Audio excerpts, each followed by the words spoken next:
Vous n'avez pas de voilier ou vous avez un voilier mais il est super loin de vous ou vous habitez à 100 km du moindre point d'eau, vous pensez donc logiquement que vous ne pouvez pas vous entraîner et apprendre le voilier chez vous. Et pourtant, 90% de la navigation en voilier, ça se passe chez vous, à la maison. Et bien sûr, la première chose que vous pouvez faire, c'est de prendre la formation 100% en ligne Corail en voyage avec ses 118 vidéos et plus de 12 heures de contenu. Elle vous permettra de répondre à toutes vos questions pour commencer de zéro et aller jusqu'aux navigations hauturières. Et en plus, en ce moment, il y a une super promo. Alors non, vous n'avez pas besoin de courir au club de voile le plus proche de chez vous ou de construire un bassin géant, rien de tout ça. Tout peut se faire avec peu de moyens et à la maison. En fait, le secret d'une bonne navigation en sécurité, c'est la préparation. Et savoir préparer, c'est s'entraîner. Aujourd'hui, je vous donne 7 choses, 7 que vous pouvez faire à la maison et qui vont vous permettre de progresser, de maintenir votre niveau ou d'apprendre plein de choses, quelle que soit la saison et quel que soit le lieu où vous êtes. J'irai même plus loin, non seulement ça permet à ceux qui ne vivent pas à côté ou sur leur bateau de s'entraîner, mais c'est même la première chose à faire avant d'aller à son voilier ou aller au voilier qu'on vient de louer. Vous allez me dire oui mais bon il y a des limites à ce qu'on peut faire chez soi. Par exemple les manœuvres de port, moi j'en ai jamais fait, je crains les manœuvres de port et je vois pas ce que je peux faire chez moi. Et bien justement c'est notre point numéro 1 car je vous ai trouvé une véritable petite pépite sur les manœuvres de port. Alors je sais que tout le monde pense que les manœuvres de port c'est principalement savoir bien accélérer, tourner une barre, qu'il faut pratiquer. Mais si c'était vrai, en fait vu que vous conduisez sûrement déjà une voiture, vous arriverez à faire des créneaux de bateau comme une voiture. D'ailleurs, on n'appellerait pas ça s'amarrer, on appellerait ça conduire ou faire des créneaux. Et pourtant, on voit bien que c'est pas le cas. Il y a une énorme différence. La différence, c'est la compréhension de votre bateau par rapport au vent. Le problème du bateau, c'est qu'il est sur l'eau, forcément, puisque c'est un bateau. Et donc, il glisse, et en plus, si le vent se mêle de la partie, si le vent commence à aller pousser votre bateau, qu'est-ce qui se passe? Et contrairement à une voiture où vous êtes bien fixe, le bateau, lui, il va continuer sur son air, en plus le vent va le pousser, et ça fait n'importe quoi. Quand vous allez comprendre comment fonctionne le vent sur votre bateau, vous arriverez bien mieux à faire vos manœuvres de port. Le gros problème, c'est que souvent, lorsqu'on arrive sur le bateau, déjà on est pressé de partir naviguer, et c'est vrai qu'on n'a pas tellement envie de passer du temps à aller manœuvrer. Mais aussi, le deuxième gros problème, c'est qu'on a le risque d'abîmer le bateau. Donc du coup, c'est vrai qu'on n'ose pas trop tenter des trucs, on fait dans ce qu'on reste faire. Et ça pose gros problème parce que justement, les manœuvres de port, ça demande de beaucoup s'entraîner et de tenter des choses. C'est important, avant de passer à l'action sur votre bateau, de savoir exactement ce qu'on veut faire. Et ça, c'est pas de la pratique sur le bateau, c'est de la réflexion. Il y aurait une première solution qui serait toute simple, ça serait celle de se faire un petit bateau comme ça en papier, et puis de réfléchir à notre vent, de se dire ok, le vent il va pousser mon museau, donc si je rentre dans le port et que je veux... Mais vous voyez que c'est assez compliqué. C'est assez compliqué parce que quand on connaît bien, si moi je vous explique, je vais vous dire ok, là le vent vient de tribord, il va pousser mon tribord, donc si tu veux sortir de ta place et que le vent vient de tribord, tout simplement ça va être facile. Tu vas avancer ton bateau, puis tu vas te mettre au point mort, tu vas attendre, le vent va venir pousser le nez de ton bateau et tu vas pouvoir sortir en marche arrière. Quand on connaît bien, un petit bateau en papier, c'est super pour pouvoir expliquer. Mais quand on connaît pas, on a envie de faire des expériences, on a envie de comprendre, de tester soi-même. Et là, avec un bateau en papier, c'est pas évident. Et justement, je vous ai trouvé une application qui va vous permettre de faire tous les essais que vous voulez, d'arriver à mieux comprendre l'influence du vent, du pas d'hélice sur nos bateaux, sur vos bateaux. Alors cette application, elle s'appelle Boat Docking 2.0. Alors vous pouvez l'essayer gratuitement. Le seul petit problème, c'est que la version gratuite, elle est en anglais. Et on peut trouver sur le site internet la version en français. Par contre, en français, elle est payante et elle coûte 25 € de mémoire. Je vous mets le lien dans la description de la vidéo. Cette application, elle est vraiment géniale parce qu'elle contient une partie court avec des petites animations 2D qui vous expliquent assez clairement ce que vous pourriez vouloir savoir. Par exemple, l'effet de pas d'hélice, l'amarrage cuaqué, la prise de coffre. Donc il y a une partie un petit peu court. Mais le gros plus, c'est la partie simulation. Cette partie, elle est vraiment sympa. Parce qu'en fait, ça va vous permettre de faire des tests et d'essayer de comprendre comment le vent va agir sur le bateau. Et surtout, là, vous n'avez aucun risque puisque c'est une application. Et ça va vous permettre d'essayer par vous-même les manœuvres pour voir si vous avez compris. Alors moi j'ai testé l'application pour voir, en fait il y a un petit volant, vous avez les gaz, marche avant, marche arrière, il y a même la possibilité d'utiliser un propulseur d'étrave et vous avez le bateau vu d'au-dessus. Et donc vous pouvez faire des essais, vous avez le bateau qui est comme ça au-dessus de vous, donc vous allez tourner la barre par exemple à tribord, vous avez votre bateau qui va tourner, vous allez pouvoir mettre un petit coup de propulseur d'étrave pour l'aider, vous pouvez régler la force du vent. C'est vraiment génial, c'est ludique et ça permet vraiment de comprendre comment le bateau réagit par rapport au vent. S'il a un pas d'hélice, vous pouvez mettre pas d'hélice à droite, pas d'hélice à gauche. Et je trouve que cette application, elle est vraiment géniale. Évidemment, après ça, il va falloir pratiquer sur un vrai bateau. Et au début, je vous conseille d'être au moins à deux. Surtout quand il faut aller sur le quai et puis faire un nez de taquet pour immobiliser le bateau. Si vous êtes tout seul, c'est compliqué. Alors que si vous avez votre équipier, vous lui dites « Ok, quand on va arriver, je te dirai top, tu vas sur le quai et tu me fais vite un nœud de taquet. » Tiens, justement, en parlant des nœuds de taquet, les nœuds de taquet, c'est un truc qui est hyper archi simple. Mais souvent, nos équipiers, que ce soit la famille, les amis, ils y arrivent jamais. Alors, on va arriver à mon point numéro 3, les nœuds marins. Alors là, déjà, pour vous, plus d'excuses, parce que pour les nœuds marins, vous pouvez acheter 2 bouts de corde de 3 mètres et vous allez vous entraîner à faire des nœuds.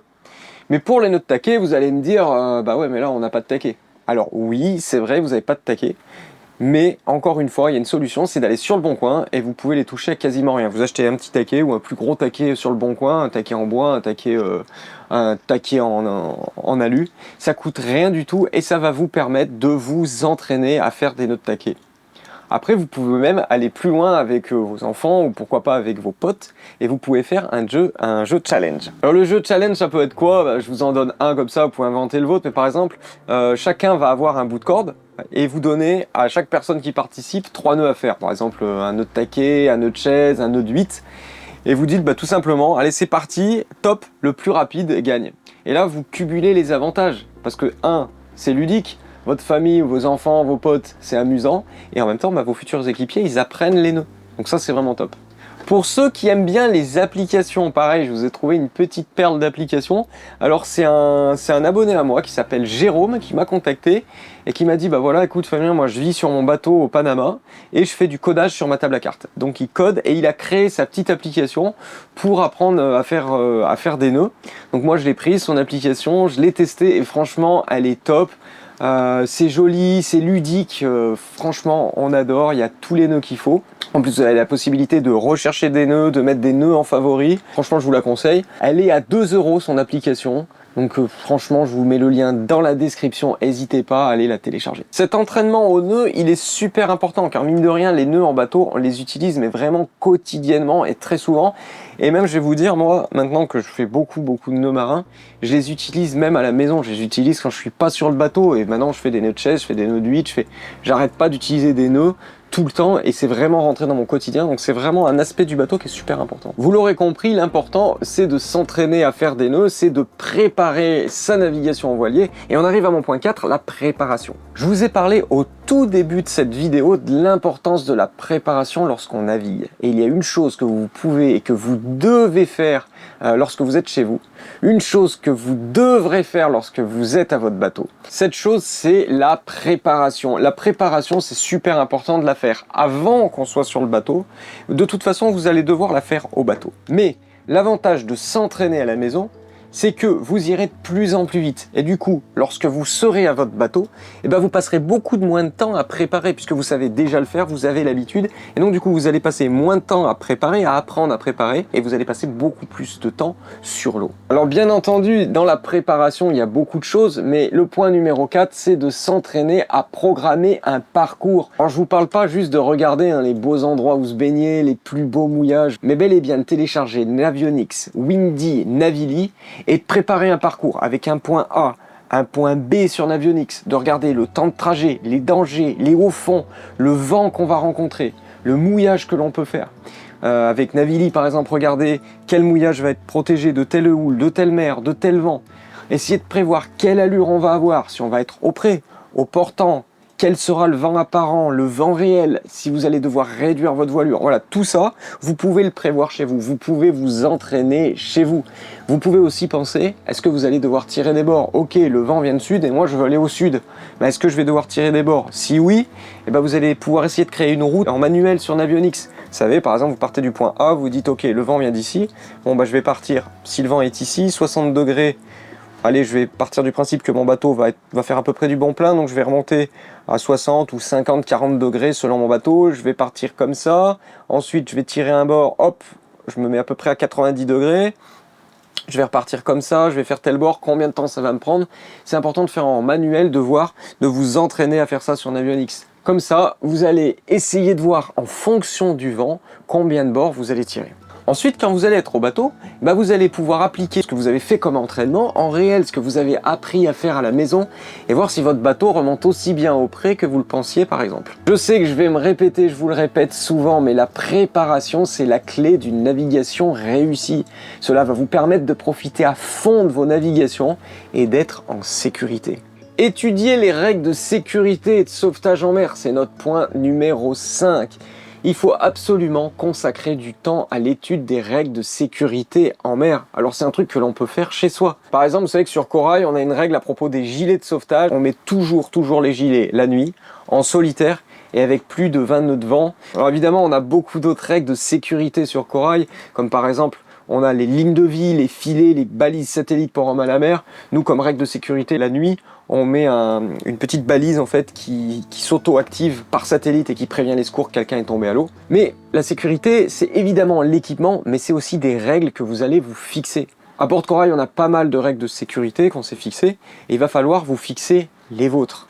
Bien évidemment, les règles de sécurité, c'est aussi anticiper ce qui pourrait arriver. Vous allez pouvoir réfléchir à tout ce que vous pourriez faire, y compris les procédures de sauvetage, les signaux de détresse et les premiers secours en cas d'urgence. Vous savez, si vous me suivez particulièrement, que je suis particulièrement parano sur la sécurité en bateau. Dites-vous, ok, qu'est-ce qui peut m'arriver sur un bateau? Du moins grave au plus grave. Et vous essayez de régler le problème à l'avance. Comme ça, lorsque ça vous arrivera, bon, j'espère que vous n'aurez jamais aucun problème, mais soyons honnêtes, dans la vie réelle, il nous arrive toujours des ennuis, soit du moins grave au plus grave. Et si vous savez comment le régler, lorsque ça arrive, vous êtes beaucoup plus efficace. Et même si vous êtes stressé, c'est simple. Vous pourrez suivre votre protocole, et c'est super important parce que vous allez être efficace, vous allez être forcément moins stressé, et au moins un petit problème ne devient pas un gros problème. Alors évidemment, c'est important pour la sécurité en mer, mais ça va aussi renforcer votre confiance en tant que marin, et ça c'est important. Allez, je vous redonne un autre exemple. Quand on part pour un long moment, il faut absolument qu'on ait une pharmacie de bord qui soit bien. Donc la dernière fois, je vais faire mes courses et je passe devant la pharmacie. Je me suis dit, tiens, ok, je vais en profiter, je me suis arrêté à la pharmacie, et puis je suis allé voir la pharmacienne, et je lui ai dit, voilà, on va partir en bateau pendant longtemps, et il me faudrait des médicaments pour gérer la plupart des problèmes. Du coup, résultat, on a discuté ensemble, elle m'a dit, ok, pour les maux de ventre, il y a tel médicament, évidemment, c'est pas ce fond. Pour les maux de tête, vous pouvez prendre du Doliprane. Elle m'a fait penser à des trucs que je n'avais pas pensé. Tout simplement, qu'est-ce que j'ai fait? Je me suis dit, ok, quel problème on peut avoir? Maux de ventre, maux de tête, mal de cœur. Et j'ai acheté, je me suis fait toute ma petite trousse de médicaments qui sont nets, elle m'a offert un petit sac, ils sont là-bas. Si j'ai le moins de problèmes, si c'est Annie a le moins de problèmes, on a tous les médicaments qu'il faut pour gérer ça. Je vous donne une autre anecdote. Une fois, on était au port de Menton, et puis on voit un petit jeune qui faisait un peu le courant trottinette. Bon, voilà, il avait une petite trottinette électrique, et puis son pote le chauffe un peu, il lui dit vas-y, va à fond pour voir. Il va à fond, il se casse la gueule par terre.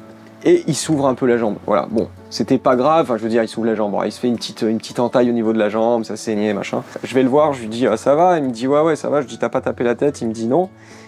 Et il me dit mais ça saigne, j'en fous de partout. Et je lui dis bon, attends, bouge pas. Je suis allé lui chercher une compresse du désinfectant. Il s'est désinfecté, il a mis sa petite compresse, son petit scotch, il était tout content. C'était un tout petit problème, on est bien d'accord. Mais à bord, j'ai tout ce qu'il faut pour les petits problèmes, les gros problèmes. Et de prévoir, vous voyez, là, j'étais tranquille. Et je dois vous avouer que c'est vrai que quand il s'est cassé la gueule, bon, ça saignait pas. Il y avait beaucoup de sang, les gens, ils étaient un peu paniques, ses potes, ils étaient là, waouh, ça va. Et le fait que moi, j'ai tout à bord, je suis arrivé, paf, j'ai ouvert ma petite trousse à pharmacie, paf, je lui ai passé les trucs. Finalement, je me suis senti tranquille, il m'a remercié, nickel, et ça rend beaucoup plus serein. Du coup, à bord, moi, j'ai ma liste de problèmes de santé pas trop graves que je peux régler. Et ça permet, en fait, un problème réglé à l'avance, ça reste un tout petit problème. Je vous donne une autre combine parce que ça m'est arrivé cet été. Cet été, j'avais une douleur ici, là, au niveau de la poitrine, vers ici, là, et je savais pas ce que c'était. On peut pas être expert en tout, je vous l'ai dit. Qu'est-ce que j'ai fait? Je suis allé sur Care. Alors Care, c'est un site internet. C'est un site internet où vous pouvez avoir des consultations à distance. C'est vraiment top. Vous avez un visio avec un médecin. Alors ça peut être un médecin, ça peut être un spécialiste de n'importe quoi d'ailleurs. ça peut être un ophtalmo si vous avez des problèmes aux yeux. Il y a beaucoup de professionnels de la santé sur site. Et donc vous allez avoir votre rendez-vous. C'est remboursé parce que vous pouvez payer avec la carte vitale. Et c'est vraiment top. Donc vous allez sur ce site et moi j'ai fait ma consultation, je lui ai dit voilà j'ai ça, il m'a dit ok, il m'a fait faire des trucs dans le bateau, des mouvements, il m'a dit ok c'est musculaire en fait, t'as dû te faire une petite élongation, un machin, donc il m'a fait une ordonnance pour des médicaments, pour des anti-inflammatoires, et c'est vraiment top. Du coup voilà, quand vous avez cette solution, vous avez tous les problèmes que vous pouvez régler, et puis quand vous pouvez pas régler les problèmes, là à ce moment-là vous pouvez passer par une solution comme Care, si vous pouvez pas aller voir un médecin à terre. Et je sais ce que vous allez me dire, ouais mais bon, on peut pas se rappeler tous les problèmes. Et bah pour ça, il y a encore une solution. On arrive à mon point numéro 6, préparer des fiches pour le bateau. C'est super important de créer des fiches sur ce qui vous paraît essentiel. Des fiches sur la sécurité, sur les règles en navigation de nuit, sur le réglage des voiles, les numéros d'urgence, ce qu'il faut faire en cas d'urgence, en cas d'homme à la mer. Bref, tout ce qui peut vous être utile à bord en cas de coup de pression. Pensez que là, tranquille à la maison, vous avez 1 heure, 2 heures, une après-midi même pour penser aux bonnes étapes à suivre pour un cas d'homme à la mer par exemple. Sur le moment, si votre équipier il tombe à l'eau, chaque seconde de perdu, c'est une seconde de moins pour aller le récupérer. Chaque seconde, elle compte. Si vous avez une fiche claire, que vous connaissez bien, que vous êtes entraîné à la suivre, alors vous vous assurez qu'un gros problème, parce qu'un homme à la mer c'est quand même un gros problème, mais ça ne se transforme pas en drame. Et ça, c'est vraiment la clé. Alors oui, vous allez avoir un bon coup de stress, vous allez être essoufflé. Mais si vous récupérez votre pote tombé à l'eau, c'est ça qui est important. Et j'en arrive à mon point numéro 7. Mon point numéro 7, c'est vrai que c'est pas vraiment dans le monde du bateau, mais c'est pourtant capital. On néglige très souvent cette partie de l'entraînement. Et pourtant, dans n'importe quelle autre activité, elle est importante. Alors avant de vous dire ce que c'est, je vais vous demander, qui n'a pas déjà été essoufflé après avoir winché plusieurs tours ? Courir à l'avant pour tirer les amarres, remonter son ancre, et encore, je vous parle pas de devoir remonter quelqu'un qui est tombé à l'eau. Alors oui, certains auront deviné, je vous parle de l'entraînement sportif. En voilier, surtout en bateau, il y a toujours quelque chose à faire. Et l'entraînement sportif, c'est super important.